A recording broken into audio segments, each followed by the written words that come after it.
My name is Rose Watson, and I've been married for a decade, living separately from my mother-in-law who resides far away. Recently, I learned that she's retired and suffering from a debilitating backache, preventing her from working. Consequently, my husband has been diligently sending her money each month. "Hey, make sure to transfer this month's money to Mom, will you?" he asked. I assured him, sure, no problem. I won't forget. Even if I forget everything else, thanks. That helps a lot. I appreciate it. My husband visits his mother at least once a month, assisting her with tasks she can no longer manage. However, on one occasion, he returned from her place agitated, suddenly accusing me. "What the hell have you done?" Perplexed by his sudden anger, I stared blankly as he continued accusing me.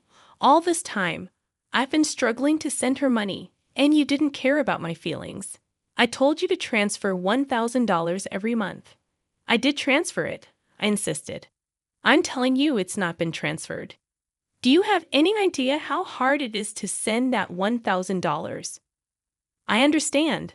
I've had to take part-time jobs and scrounge for money just for that," he retorted. "Knowing all that, why didn't you send it?" "I did send it." "Why are you saying this?" "Just calm down a bit," I urged. "How can I be calm when Mom is struggling because she doesn't get the money from me and has even started doing piecework?" he exclaimed. "But I definitely did send it." "Are you saying my mom is lying?" I questioned. "Then there's no way my mom would lie to me. You can't just make an assumption and then get mad when it's not true.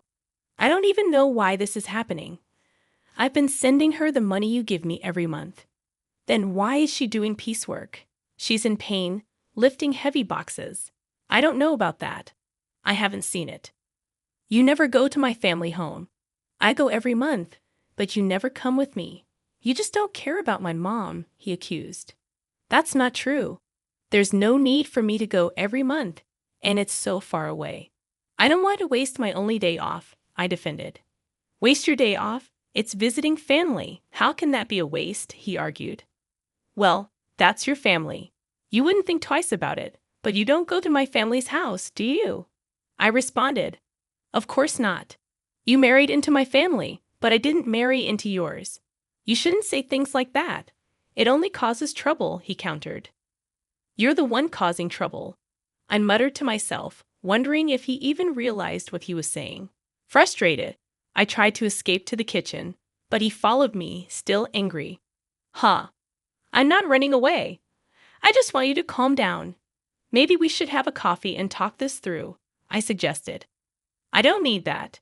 Give me back all the money I've been giving you to send to my mom," he demanded. "Why are you saying that? I'm your wife of 10 years. I've never lied to you. You should just believe me when I say I've sent it," I pleaded. "I bet you've been spending my money. What'd you buy?" "Where's the $1,000 going every month?" he accused. "If I had bought something, there'd be new things in the house, right? But there aren't. If it were clothes, there'd be new clothes, but there aren't.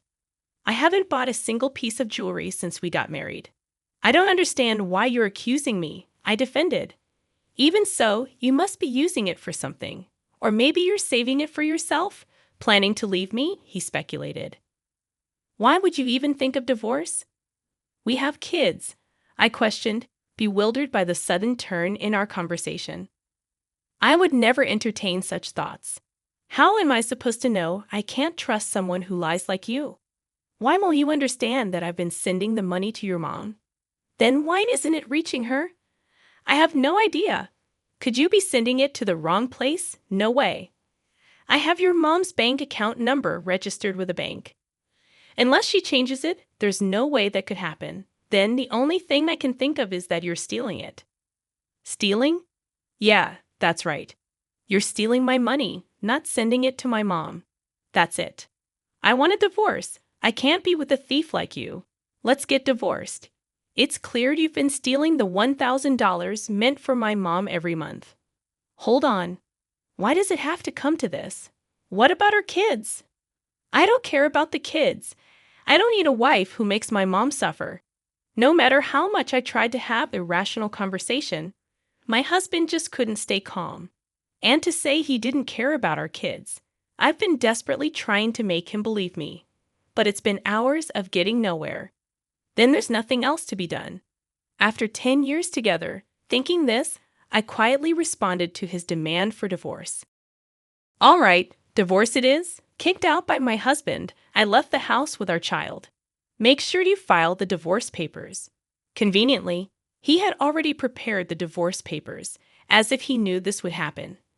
I never thought I'd have to sign something like this, but now there was no other choice.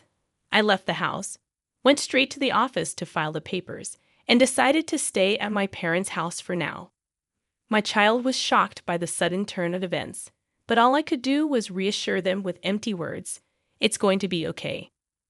Then, after settling down in a new place with my child, I got a call from my ex-husband, Mark. Something weird is happening. Out of the blue, Mark started talking as if we were still married. "What do you want with me, a stranger?" Now, I know we're strangers. You call me suddenly. Don't even ask about your child, and say something weird is happening. You sound much weirder, you know. Well, here's the thing. I've been sending the money to my mom myself, but she says it's not being transferred.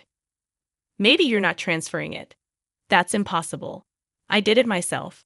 I don't know about that. Maybe you're doing it unconsciously, or perhaps you only dreamed you did it. Don't compare me with you. Then don't call me. I'm not free to deal with this. You're working as usual. So, you're free. How much more will he belittle me? He must think I'm just sitting around doing nothing. My bank statement shows I sent the money. The money's been withdrawn, but my mom says she didn't receive it. What do you think that means? Maybe you sent it to the wrong person. Then where did I send it? I don't know. Maybe you're giving it to some other woman. That's ridiculous to me. It's ridiculous to even have this conversation, but Mark doesn't seem to think so. Anyway, I have nothing to do with it. Wait, that's too cold. You can't just cut ties so easily. I'm not cold. The moment you decided on divorce, you were out of my life. How can you cut ties so easily? A woman doesn't look back. What's the use of dwelling on the past? On you, it's a waste. I'm in trouble here, not my problem. Can't you at least listen to me? How utterly self-centered. All right then, start from the beginning. Tell me what's happening and what's going on.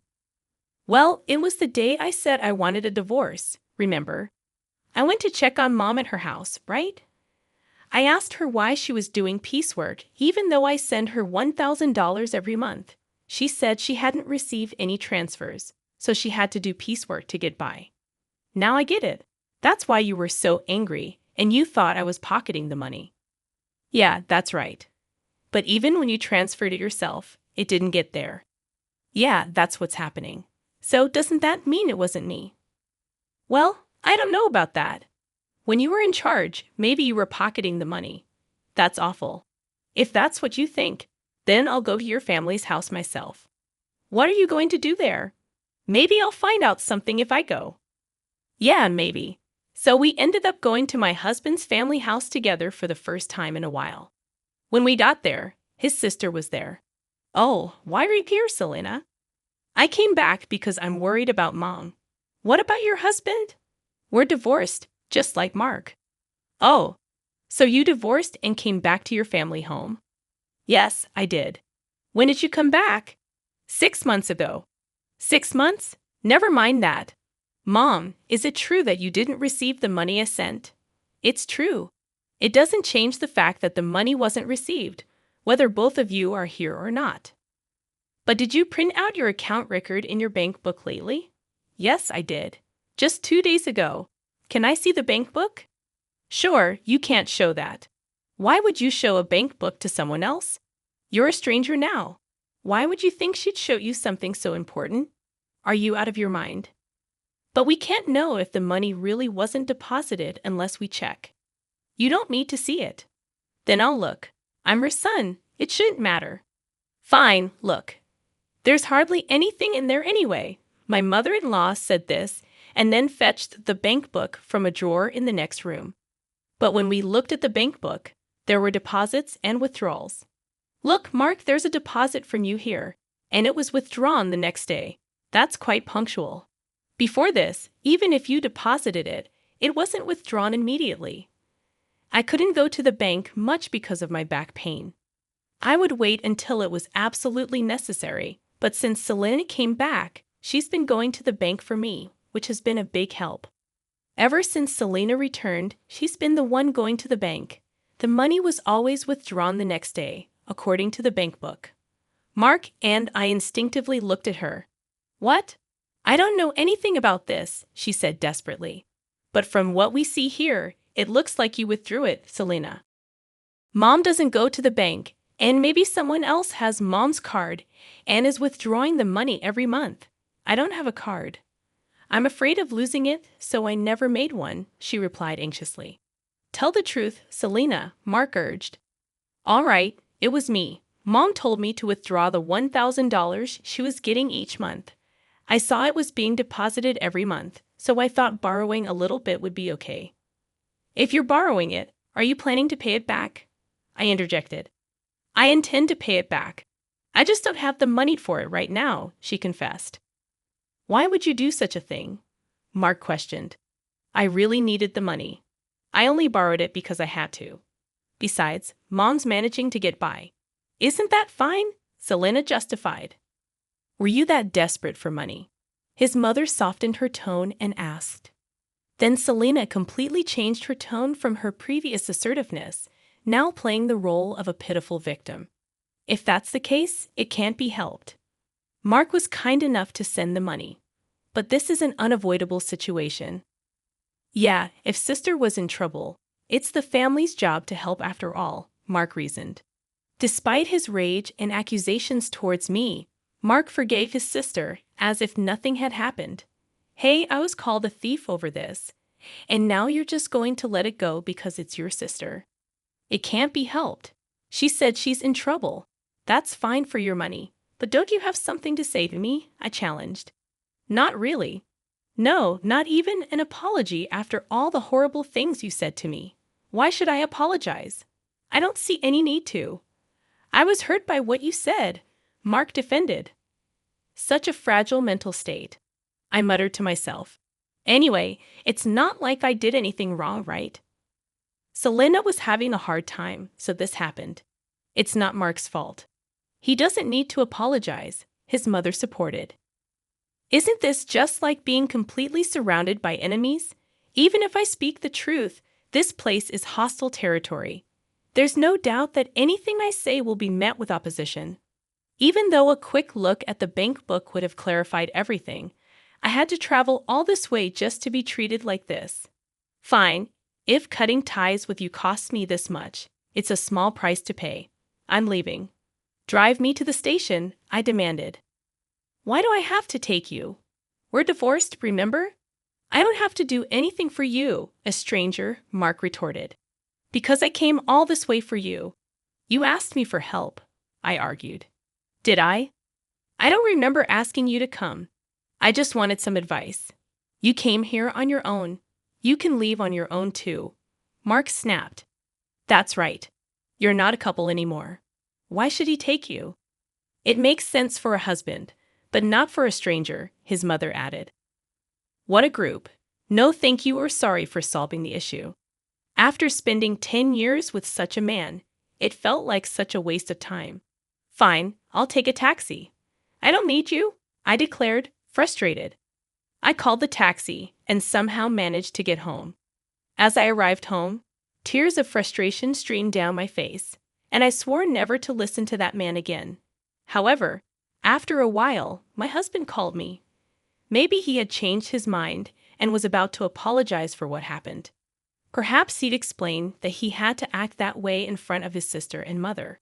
But my expectations were shattered. Can you lend me some money? He asked abruptly. Shouldn't you say something to me first? Oh, long time no see, I replied. That's not what I mean. You're being troublesome, you know. It's not normal to ask for money without even apologizing first.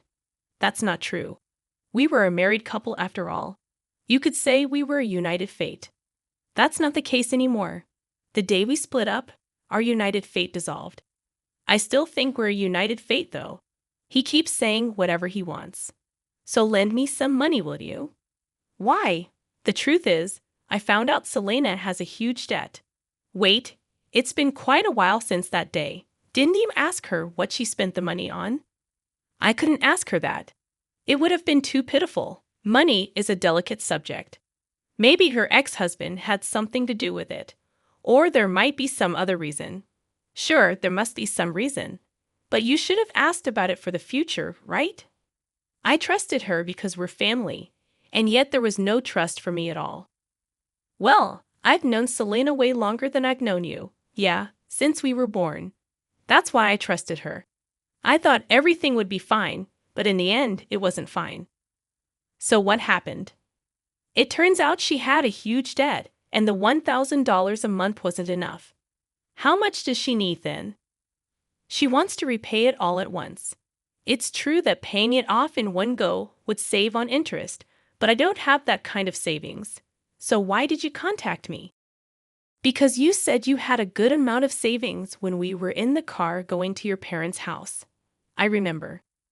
I was insulted by him, saying I must be struggling without money since our divorce, and that I would have stolen the money if he continued to ask me to make the transfers.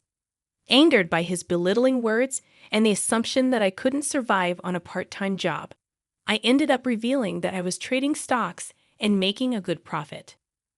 But would that lead to an ex-wife being asked for a loan? Selena says she's in debt for $30 million. $30 million? Yes, so please lend me the money. It's okay, right? First, why does she have such a huge debt? I was curious too, so I asked her. It turns out most of it was from shopping, and it's all brand items. She just can't control her desire when she sees them and ends up buying things. She put everything on revolving credit, so the interest adds up, and she keeps buying more every month. Before she knew it, her debt reached $30 million. She's really careless. Mark, laughing off his carelessness, is quite careless himself. She didn't understand how revolving credit works. She thought she could just pay a set amount each month, and eventually it would be paid off. I guess I can understand that feeling. I can't understand it at all. How could she take such a risk? And wasn't this the reason for her divorce? Now she finally realized the interest is piling up, and it's becoming a serious problem, so she came crying to me, but I don't have that kind of money. I told her I couldn't give more than $1,000 a month. Then she suggested borrowing from you. What? Why me? You said we were strangers, and you didn't even need to drive me to the station. That's all in the past. The past should be washed away like water under the bridge. What a selfish and convenient way of thinking. Would anyone accept that? So you could afford to lend it, right? Well, yes. I do have that much in savings. Then lend it to me. I just made a lot of money with stocks recently. So you win some, you lose some with stocks, right? Yeah, that makes sense. But didn't you say stocks were like gambling? Isn't it gambling? You always ridiculed me for playing the stock market, calling it a gamble. Right, did I? When you wanted a divorce, you hurried to separate because you said having a wife who gambles on stocks would lead to trouble. I said that when I didn't know how much you had saved. So that's why you asked me how much I had. That time you ridiculed me, but then I mentioned I had savings. Well, yeah, I didn't expect you to have that much, but I'm glad. I inquired, but even at that stage, you still dismissed it as gambling. Well, yeah, but let's not worry about it. I was foolish. All right, that's not all right. You are really cruel, and now you want money I saved for our child. You're worrying too much.